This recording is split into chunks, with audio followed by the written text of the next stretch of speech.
Tata consumer यहाँ पे numbers आए, नंबर्स अच्छे आए थे, जिसके बाद रिएक्शन देखने को मिला है। मैक्स हेल्थ केयर, कोल इंडिया और सन फार्मास्यूटिकल आज हल्की फुल्की बढ़त के साथ बंद हुए हैं। लूजिंग पॉकेट में देखिए टाइटन के नंबर्स आए थे फ्राइडे को, उस दिन तो तेजी थी, लेकिन आज वापस से गिरावट देखने को मिली है। कल पीएम मोदी की स्पीच में ये कहा गया था कि 1 साल तक सोना खरीदना आपको थोड़ा सा वहां पे काबू करना पड़ेगा। तो जितने भी ज्वेलरी स्टॉक्स थे आज हमें फोकस में आते हुए दिखाई दिए हैं। इंटरग्लोब एविएशन बिकॉज ट्रैवल को लेके, अब्रॉड के ट्रैवल को लेके भी उन्होंने बोला है कि अभी अब्रॉड में ट्रैवल ना करें। एसबीआई और साथ में इटर्नल, एसबीआई के नंबर्स आए थे फ्राइडे को और आज भी ये रिएक्शन देखने को मिला। इटर्नल, स्विगी के नंबर्स आए थे और वही एक रब ऑफ इफेक्ट हमें यहाँ पे भी आता हुआ दिखाई पड़ा है। इसके अलावा ऑयल एंड गैस, हमने क्रूड देखा, ब्रेंट क्रूड में आज काफ़ी बड़ी तेज़ी हमें देखने को मिली, जिसके बाद जितनी भी हमारी रिलेटेड कंपनीज है वो वहाँ पे एक एक्शन आता हुआ दिखाई दिया है। काफ़ी भारी गिरावट यहीं हमें आती हुई दिखाई दी है। लेकिन इसके अलावा अगर हम बाकी सेक्टर्स देखें तो वहाँ पे भी जो माहौल है कुछ इसी तरीके का बना हुआ है। रियलिटी स्पेस में भी आप देखिए ओबरा रियलिटी के नंबर्स आए थे, नंबर्स हमें ठीक ठाक देखने को मिले थे, लेकिन बाजार ने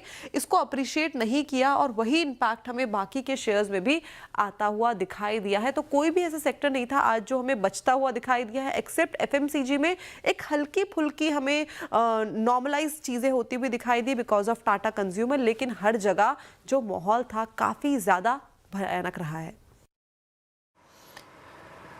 शुक्रिया कंचन इन डिटेल्स के लिए। अब दिखाते हैं संस्थागत निवेशकों के आंकड़े। एफआईज ने बिकवाली की है एज एक्सपेक्टेड 8,437 करोड़ की। डीआईएस ने हालांकि लगभग 6,000 करोड़ के आसपास की बाइंग की है। अब क्या रणनीति अगले सत्र की हो सकती है, इस पर भारत से करते हैं बातचीत। मानस बताइए, निफ्टी बैंक निफ्टी पर आज के सेल ऑफ के बाद डेटा चार्ट सभी के बेसिस पे क्या सजेशन रहेगा अगले सत्र के लिए? नमस्कार दीपाली जी। तो देखिए एक रेंज थी, 24,400 पे रेजिस्टेंस था, 23,800 पे सपोर्ट था। ये काफी दिन से हम ऐसा पैटर्न देख रहे थे। लेकिन अब क्योंकि जो सपोर्ट है उसके आसपास निफ्टी ट्रेड कर रहा है, तो आपकी अप्रोच तो डेफिनेटली कॉशियस रहेगी निफ्टी के लेवल पे। अगर 23,800 के नीचे निफ्टी फिसलेगा और उसके नीचे ट्रेड करना शुरू करेगा तो 23,400 तक निफ्टी फिसल सकता है। तो 400 पॉइंट की मंदी आपको 23,800 के नीचे देखने को मिल सकती है। इसलिए अगर आपके पास लॉन्ग पोजीशन है तो आपको स्टॉप लॉस जरूर से 23,800 का लगा के रखना है। खरीदारी कहाँ करनी है? देखिए कम से कम तब तक वेट करें जब तक 20 डे मूविंग एवरेज के नीचे ट्रेड करता रहे। अगर 20 डे मूविंग एवरेज के ऊपर निकले, उसके ऊपर सस्टेन करे, तो ही आपको बाउंस बैक के लिए खरीदारी करनी है। तो अभी के लिए 20 डे मूविंग एवरेज 24,100 है, तो जब तक उसके नीचे ट्रेड करे तब तक आपको खरीदारी नहीं करनी है और 24,100 के ऊपर ही खरीदारी करनी है। बैंक निफ्टी में देखें तो बैंक निफ्टी में एक बहुत ही इंपॉर्टेंट सपोर्ट है करीब करीब 54,000 के आसपास का।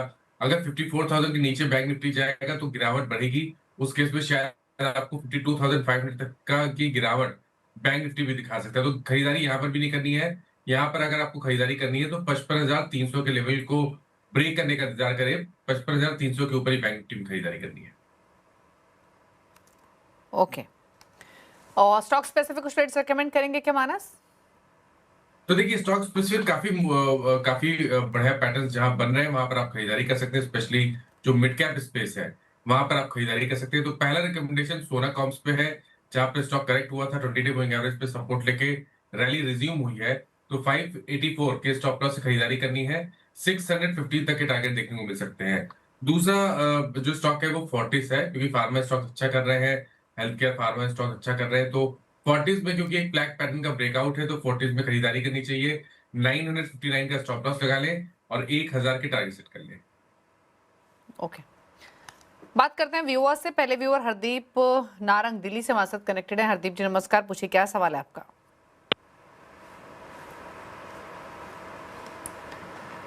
सवाल पूछिए हरदीप जी, अगर आप सुन पा रहे हैं तो। चलिए सवाल ले लेते हैं इनका, इनसे बातचीत नहीं हो पा रही है। कोटक महिंद्रा बैंक पर इनका सवाल है। 2,000 शेयर्स है और 414 की इनकी बाइंग है। इन्वेस्टमेंट पॉइंट ऑफ व्यू से खरीदा है, फिलहाल 33 रुपए नीचे इनके भाव से। क्या करना चाहिए इस पोजीशन में? देखिए कोटक महिंद्रा बैंक ने मेरे ख्याल से करीब 4 या 5 हफ्ते पहले 350 के आसपास बॉटम बनाया था। उसके बाद रिकवरी देखने को मिली थी और 10-20 डे मूविंग एवरेज के आसपास ट्रेड करने लगा है। इंतजार करना पड़ेगा। अगर ये 390 रुपए के ऊपर निकलेगा तभी आप ये उम्मीद कर सकते हैं कि कोई मीनिंगफुल बाउंस बैक देखने को मिलेगा। अगर 390 के ऊपर निकलेगा तो 425 तक की रैली स्टॉक दिखाएगा। अभी के लिए पोजीशन को होल्ड करें, क्योंकि लॉन्ग टर्म का निवेश है, इसलिए एक आपको एक डीप स्टॉप लॉस 340 का ही लगाना पड़ेगा। ओके, अजय से बात करते हैं। अजय दुआ दिल्ली से हमारे साथ कनेक्टेड है। अजय नमस्कार, पूछिए अपना सवाल। The person अच्छा, अगर आप सुन चलिए इनका सवाल लेते हैं। 3 स्टॉक्स थे इनके जिस पर ये राय लेना चाहते थे। इनकी फोन लाइन होल्ड पर है एक्चुअली, बट सवाल मैं मेंशन कर देती हूँ बाय द टाइम। आईटीसी है इनके पास 465 की buying, 7 shares. ITC hotel 245 3 shares, और कैमलिन फाइन साइंसेज है 180 की बाइंग 4 शेयर। क्या करना चाहिए? तो देखिए आईटीसी पे मेरे ख्याल से तो यहां से निकले तो बेहतर रहेगा। एफएमसीजी में दूसरे ऐसे स्टॉक हैं जो काफी बेहतर लग रहे हैं चार्ट पे, स्पेशली मैं मैरिको की बात कर रहा हूँ या तो नेस्ले की बात कर रहा हूँ। तो उस उन स्टॉक्स में चले जाएं आईटीसी से निकल के। आईटीसी होटल्स में मेरे ख्याल से चांस ले सकते हैं, आप बने रहिए। 150 रुपए का स्टॉप लॉस लगा लीजिए।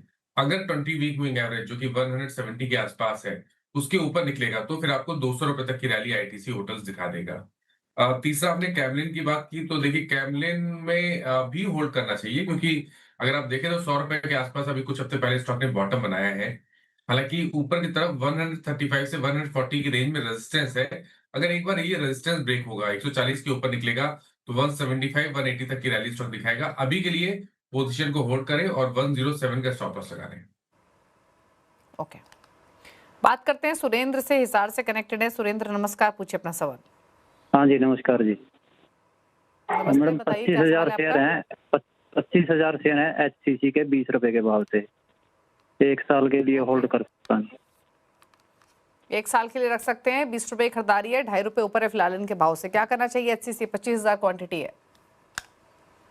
तो देखिए मेरे ख्याल से तो बने रहिए, क्योंकि जो मीडियम टर्म चार्ट है वो बेहतर लग रहा है। अभी लॉन्ग टर्म का व्यू देना थोड़ा मुश्किल लग रहा है चार्ट्स पे, लेकिन मीडियम टर्म के हिसाब से 28 से 30 रुपए के टारगेट सेट करके चलें, पोजीशन में बने रहें और 19 रुपए का स्टॉप लॉस लगा लें। ओके, बात करेंगे अब केआर पाटीदार से, इंदौर से कनेक्टेड हैं। सर नमस्कार, पूछिए अपना सवाल। मैडम नमस्ते। मेरे पास 2 शेयर, एक टाइटन 80 शेयर है 2775 की रेट से, और एसबीआई है 100 शेयर 629 से। Okay, hello. एसबीआई 629 की बाइंग है आपकी? हाँ 100 शेयर है, और टाइटन 2775। ओके, तो इसमें तो आपको जबरदस्त मुनाफा हो रहा है इनफैक्ट दोनों ही पोजीशंस में। आप अभी और कितना समय रुक सकते हैं, क्या व्यू है? 3 to 5 ईयर्स। तो मैं उसमें ऐड करूं या उसको निकल जाऊं, क्या करना है मुझे? ठीक है, और रख सकते हैं, हालांकि अच्छे मुनाफे में है ये। टाइटन भी इनके 2700 के आसपास के बाइंग है, 600 के आसपास के बाइंग एसबीआई में है। हालांकि आज लॉसेस देखने को मिले हैं दोनों स्टॉक्स में। दोनों के लिए रीजंस क्लियर हैं, अलग अलग है। एक पे अर्निंग्स का इम्पैक्ट देखने को मिल रहा है, और एक पीएम मोदी ने जो स्टेटमेंट दिया 1 साल तक ज्वेलरी बाइंग रेस्ट्रेन करे उसका इम्पैक्ट है, बट स्टिल कमेंडेबल प्रॉफिट्स में। क्या करें दोनों पोजीशंस में, कंसीडरिंग 3 से 5 साल का व्यू है? तो देखिए क्योंकि इन्होंने लॉन्ग टर्म पोर्टफोलियो में दोनों स्टॉक ऐड किए हुए हैं और बिल्कुल सही स्टॉक ऐड किए हुए हैं। मैंने समझना है कि इन दोनों स्टॉक को अपने पोर्टफोलियो में बिल्कुल रखना चाहिए। 2-3 साल का व्यू देना मुश्किल है। टेक्निकली मैं आपको 1 साल का व्यू बता देता हूँ। जब तक 3800 के ऊपर टाइटन ट्रेड करता रहेगा तब तक जो ट्रेंड है वो बुलिश बना रहेगा। तो जब तक 3800 के ऊपर ट्रेड करता रहे, हर गिरावट पे खरीदारी करें। अगर आपको 1 साल का टाइम फ्रेम के हिसाब से टारगेट सेट करने हो तो वो 4800 के आसपास के आते हैं। टाइटन में 4800 के टारगेट रहेंगे, 3800 का स्टॉप लॉस रहेगा। स्टेट बैंक ऑफ इंडिया में गिरावट देखने को मिली है, लेकिन मेरा समझना है कि शायद गिरावट थोड़ी सी और डीप होगी। स्टॉक अपने 200 मूविंग एवरेज के नीचे फिसला है। थोड़ा वेट करेंगे। अगर ये 900 रुपए या 925 के आसपास आएगा तो वहां पर ऐड करेंगे, क्योंकि जो लॉन्ग टर्म चार्ट है वहां पर बहुत सारा सपोर्ट 900 रुपए के आसपास दिखता है। तो 950 से 925 की रेंज में स्टॉक में और पोजीशन बनाइए। लॉन्ग टर्म का व्यू रखिए। 850 रुपए के नीचे स्टॉप लॉस लगाइए और 1200 के टारगेट सेट करने चलिए। ओके, ये सलाह दी आपके लिए दोनों स्टॉक्स पर। बात करते हैं कुछ और व्यूवर्स से, और हमारे साथ अब हैं कंवरलाल शाह सवाल पूछने के लिए। शाह साहब नमस्कार, पूछिए अपना सवाल। जी मैडम, मेरे पास L&T फाइनेंस के 1100 शेयर है at the average rate of 16। IRCON के 1000 शेयर है एट द रेट 335, और एक IRFC है 10,000 share at the rate 6 rupees average. क्या करना चाहिए मुझे? ये कब की बाइंग है आपकी IRFC में और L&T फाइनेंस में? ये एवरेज रेट है, ये अपने लॉकडाउन के बाद की है। ओके, तो आपने कोविड के बाद लिया L&T फाइनेंस, और तब आपकी 16 रुपए की बाइंग है? हाँ जी, 16 मतलब मेरी 72 की बाइंग थी। 2000 शेयर लिए थे मैंने, फिर डबल होने के बाद उसको मैंने बेच दिया था, आधा तो फ्री हो गया था मेरा।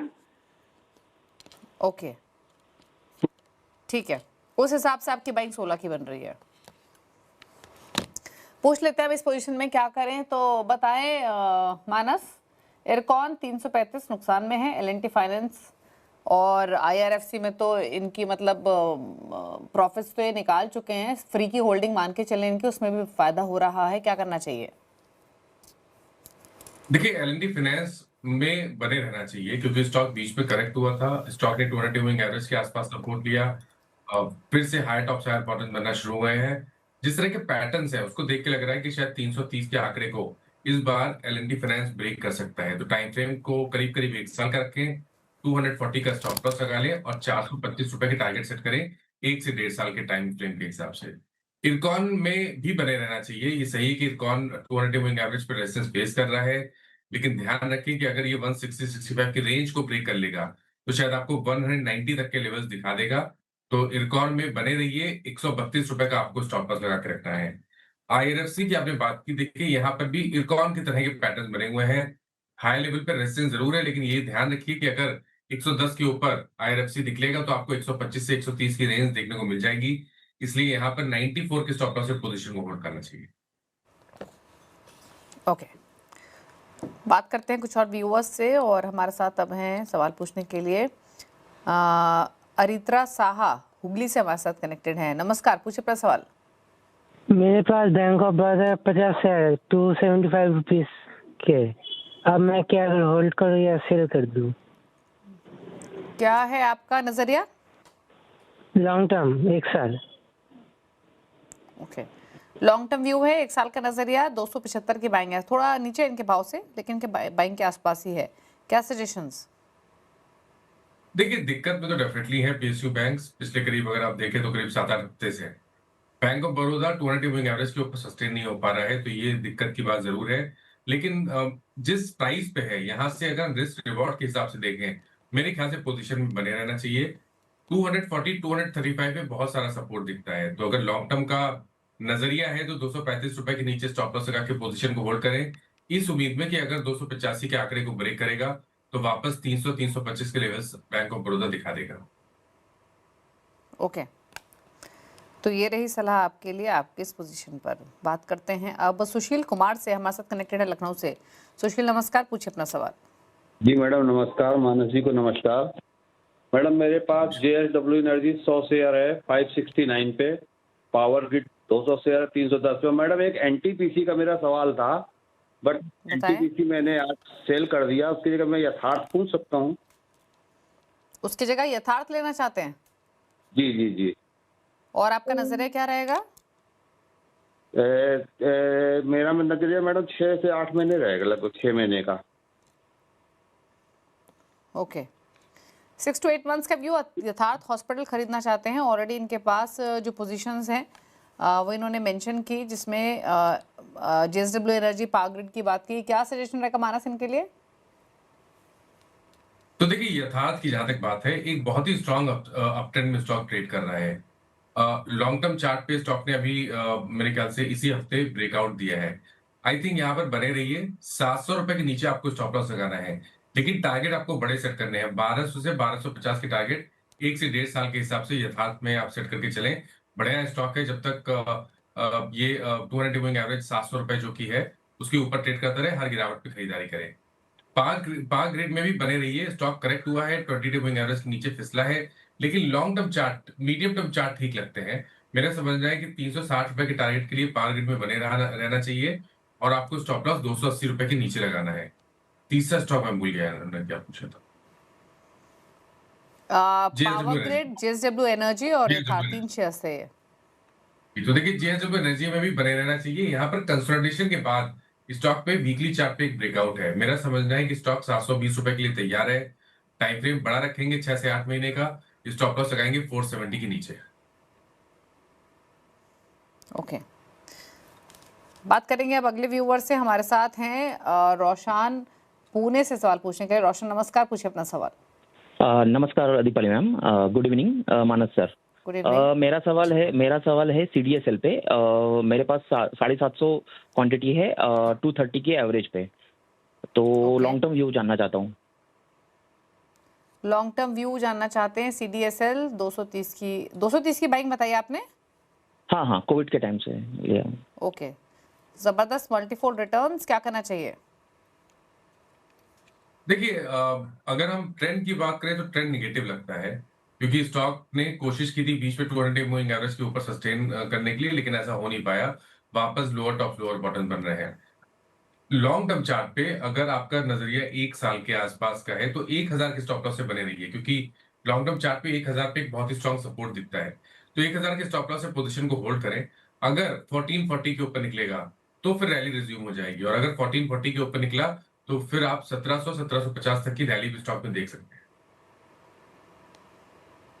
ओके, तो ये रही सलाह आपके लिए, होल्ड करने की सलाह है। बात करते हैं अब संजय सेन से, जयपुर से कनेक्टेड हैं। संजय, गुड इवनिंग, पूछिए अपना सवाल। गुड इवनिंग बताइए क्या सवाल है आपका? मैम, मैं ये जानना चाह रहा हूँ, टाटा पावर के मेरे पास 100 शेयर हैं ओके, और प्राइस है 245 की, बाइंग है मेरी, तो मैम लॉन्ग टर्म के हिसाब से रखना चाहिए क्या मेरे को? पूछ लेते हैं, लॉन्ग टर्म के लिए कैसे रहेंगे? 250 रुपए के बाइंग है, फायदे में है फिलहाल, तो क्या सजेशन? देखिए 250 रुपए की बाइंग है तो पोजीशन को होल्ड करें, क्योंकि medium to long term chart अच्छे लगते हैं। 340 रुपए एक डीप स्टॉप लॉस है, लेकिन आपको स्टॉप लॉस तो वही लगाना पड़ेगा लॉन्ग टर्म के हिसाब से। 340 रुपए के स्टॉप लॉस से पोजीशन को होल्ड करें, क्योंकि मैं उम्मीद कर रहा हूं कि जो ऑल टाइम हाई 495 के आसपास का था, स्टॉक में पोटेंशियल है उस लेवल को ब्रेक करने का। और अगर 495 के लेवल को ब्रेक करेगा तो उसके ऊपर 100 से 125 रुपए की रैली देखने को मिलेगी। तो उस केस में शायद आपको 600 तक के प्राइस भी देखने को मिल सकते हैं लॉन्ग टर्म के हिसाब से। तो 340 के स्टॉप लॉस से पोजीशन को होल्ड करना चाहिए। ओके, तो ये रही सलाह आपके लिए, इस पोजीशन पर अकॉर्डिंग स्ट्रैटेजी आप बना सकते हैं। और टाटा स्टील में क्या करेंगे? टाटा स्टील में भी 151 की बाइंग बताई इन्होंने। ओके, तो देखिए टाटा स्टील में भी कहीं पर कोई रिवर्सल का साइन नहीं है। सही ऐसा लगता है कि स्टॉक थक गया है, शायद यहाँ पर बाइंग इंटरेस्ट देखने को नहीं मिल रहा, थोड़ी सी प्रॉफिट बुकिंग भी है, लेकिन ट्रेंड रिवर्सल तो नहीं है। मेरा समझना है कि 185 के ऊपर ट्रेड करता रहेगा तब तक आप पोजीशन को होल्ड कर सकते हैं। अगर 220 रुपए के ऊपर निकलेगा तो उसके ऊपर 70 से 80 रुपए की रैली टाटा स्टील और दिखाएगा। ओके, तो होल्ड करने की सलाह है टाटा स्टील। बात करते हैं अब राजेश से, अगले व्यूअर है हमारे साथ पुणे से। राजेश नमस्कार, पूछिए अपना सवाल। नमस्ते मैडम, मेरे पास परसिस्टेंट सिस्टम का शेयर है 5075 के लेवल पे, तो 2 मंथ का मुझे शॉर्ट टर्म के लिए मैंने दिया है। आपने शॉर्ट टर्म के लिए लिया है परसिस्टेंट सिस्टम, 5075 की आपकी बाइंग है और 30 रुपए ऊपर आपके भाव से। अभी पूछ लेते हैं क्या सजेशन रहेगा, क्या सलाह रहेगी मानस इनके लिए? देखिए शॉर्ट टर्म के हिसाब से तो आई थिंक पोजीशन ठीक बनाई है इन्होंने। आपको एक स्टॉप लॉस लगाना है 5000 के जस्ट नीचे, तो 4990 के स्टॉप लॉस से पोजीशन को होल्ड करें। शॉर्ट टर्म के हिसाब से स्टॉक में पोटेंशियल है अपनी 200 मूविंग एवरेज को टेस्ट करने का, जो कि 55 मिनट के आसपास का है। तो 55 मिनट के टारगेट आप सेट करके चल सकते हैं। ओके, तो ये रही सलाह आपके लिए परसिस्टेंट सिस्टम्स पर। रुकने से के साथ एक ब्रेक के लिए लौटेंगे तो कुछ और व्यूअर्स से करेंगे बातचीत, लेंगे कुछ और सवाल, फिर वापस आते हैं।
आप देख रहे हैं CNBC आवाज। बात करते हैं कुछ और व्यूअर्स से। मानस हमारे साथ ऑलरेडी कनेक्टेड है आपकी क्वेरीज को आंसर करने के लिए। अमित हैं भोपाल से अगले व्यूअर सवाल पूछने के लिए। अमित नमस्कार, बताइए क्या सवाल है आपका? नमस्कार मैडम, नमस्कार मानस जी। मेरे पास में 2 क्वेश्चन हैं। एक है असाई इंडिया ग्लास 350 शेयर्स हैं एट द रेट ऑफ 850 और सेकंड है जियो फाइनेंस 500 शेयर हैं एट द रेट ऑफ 244। 1 साल 2 साल का मेरा व्यू है, तो उसमें कहाँ तक होल्ड करना है, किस रेट तक होल्ड करना है, थोड़ा सा गाइड करेंगे। पूछ लेते हैं क्या करना चाहिए। असाही इंडिया क्लास 850, जियो फाइनेंशियल 244। एक डिस्क्लोजर भी देते हैं, जियो फाइनेंशियल सीएनबीसी आवाज या नेटवर्क की टीम दोनों के पेरेंट्स सेम है, जो कि रिलायंस के हाथों में है। क्या करना चाहिए बताइए इनके लिए। देखिए, असाही इंडिया में आपकी अप्रोच कॉशियस रहनी चाहिए। स्टॉक 200 मूविंग एवरेज के नीचे ट्रेड कर रहा है और लोअर टॉप लोअर बॉटम्स का ट्रेंड दिख रहा है, तो आपकी जो पोजीशन है वहां 774 का स्टॉप लॉस लगाएं। ध्यान रखें स्टॉक में स्ट्रेंथ तब तक नहीं आएगी जब तक ये 900 रुपए के नीचे ट्रेड करता रहेगा। फिलहाल के लिए 774 के स्टॉप लॉस से पोजीशन को होल्ड किया जा सकता है। जियो फाइनेंशियल की जहां तक बात है, देखिए यहाँ पर भी हायर लेवल पे स्टॉक स्टे नहीं हो पा रहा है। ओके, हाई लेवल पे स्टॉक सस्टेन नहीं हो पा रहा है और आज वापस 20 डे मूविंग एवरेज के नीचे फिसला है। आपके पास जो पोजीशन है वहां पर आपको 230 का स्टॉप लॉस लगाना पड़ेगा। अगर उसके नीचे जाए तो आपको लॉन्ग पोजीशन से निकलना चाहिए। ओके, बात करते हैं अब अमित व्यास से। अगले व्यूअर है वडोदरा से। अमित नमस्कार, बताइए क्या सवाल है आपका। Good evening madam. मेरे पास नेटवेब है 195 शेयर 3667 के भाव से और रिलायंस के 190 शेयर है 1440 के भाव से। 6 महीने पहले मैंने खरीद किए थे। वैसे शॉर्ट टर्म नजरिया था मेरा, लेकिन अब क्या करें, लॉन्ग टर्म भी जा सकता हूं मैं। ओके, लंबी अवधि के लिए भी रख सकते हैं। नेटवेब टेक्नोलॉजी 6700 की बाइंग है, 3600 की बाइंग है, माफ कीजिए। और रिलायंस में 1440। रिलायंस के लिए डिस्क्लोजर देते हैं, सीएनबीसी आवाज नेटवर्क 18 का स्वामित्व रिलायंस इंडस्ट्रीज के हाथों में है। अच्छे मुनाफे में है नेटवेब में। रिलायंस भाव के आसपास है, क्या करना चाहिए। देखिए, नेटवेब में पहला काम करें, स्टॉप लॉस को रिवाइज करके 3750 रुपए पे जरूर से लगाएं। अगर 3750 के नीचे जाएगा तो एक करेक्शन देखने को मिल सकता है, इसलिए अपनी पोजीशन में 3750 का स्टॉप लॉस लगाएं। पैटर्न बहुत पॉजिटिव है, medium to long term chart काफी बेहतरीन लग रहे हैं। मेरा समझना है कि अगर 1 साल का टाइम फ्रेम रखेंगे तो कहीं ना कहीं आप शायद 5200 तक के प्राइस भी स्टॉक में देख सकते हैं। तो यहाँ पर बने रहिए, स्टॉप लॉस जरूर से लगाइए 3750 के नीचे। रिलायंस इंडस्ट्रीज में तकलीफ हुई है स्टॉक को 200 डे मूविंग एवरेज के ऊपर सस्टेन होने में। आज वापस 200 डे मूविंग एवरेज और 20 वीक मूविंग एवरेज को तोड़ दिया है नीचे की तरफ स्टॉक ने। आपके पास जो पोजीशन है उसमें 1340 के स्टॉप लॉस जरूर से लगा कर रखें। रिलायंस में स्ट्रेंथ रिलायंस में आएगी 1440 के ऊपर। ओके, चलिए, तो ये रही सलाह आपके लिए इस स्टॉक पर। बात करेंगे अब कुछ और व्यूअर्स से। कुछ सोशल प्लेटफॉर्म से सवाल ले लेते हैं इनफैक्ट। और एक सवाल हमें भेजा है सतीश ने, IRFC पर सवाल है, जमशेदपुर से सवाल आया है। ये 65 रुपए की बाइंग है, 5000 शेयर्स हैं। तो देखिए, टाइम फ्रेम अगर बड़ा है तो फिर पोजीशन को होल्ड करना चाहिए। 95 के स्टॉप लॉस से पोजीशन को होल्ड करें। ऊपर की तरफ अगर 108 रुपए के ऊपर निकलेगा तो आपको 120 रुपए तक की रैली स्टॉक दिखा सकता है। ओके, एक और सवाल लेंगे। और सवाल हमें बिरेश्वर ने भेजा है। AB कैपिटल का इन्होंने कॉल ऑप्शन लिया हुआ है 360 का कॉल ऑप्शन लिया हुआ है 13.5 रुपए पर। क्या करना चाहिए। तो देखिए, जो कॉल ऑप्शन लिया है उसमें आप एक स्टॉप लॉस लगा लें। 350 रुपए कैश में स्टॉप लॉस लगेगा। अगर 350 के नीचे जाए तो आपको अपनी कॉल की पोजीशन से निकलना पड़ेगा। जो शॉर्ट टर्म ट्रेंड है वो थोड़ा सा नेगेटिव लग रहा है, 10 डे मूविंग एवरेज के नीचे ट्रेड कर रहा है, तो स्टॉप लॉस जरूर से लगा के रखिए। अगर 350 के नीचे जाए तो अपनी कॉल की पोजीशन से निकल जाए। ओके, तो ये रही आपके लिए सलाह आदित्य बिरला कैपिटल की कॉल पर। और शो को भी समेटने का वक्त हुआ है। थैंक यू मानस, आप आए शो में और सभी क्वेरीज को आपने आंसर किया। कोई क्लोजिंग कमेंट आपकी तरफ से। तो देखिए, जिन स्टॉक्स के बारे में बात हुई, किसी भी स्टॉक में मेरा पर्सनल पोजीशन नहीं है, पर इनमें से कुछ स्टॉक ऐसे हैं जो हम लोग अपने क्लाइंट्स को रिकमेंड करते रहते हैं, तो उनके पास उन स्टॉक से पोजीशन हो सकती। ओके, शुक्रिया आपका शो में आने के लिए। इसी के साथ इस शो में तो इतना ही। ब्रेक उस पर भी खबरें जारी है CNBC आवाज पर। नमस्कार।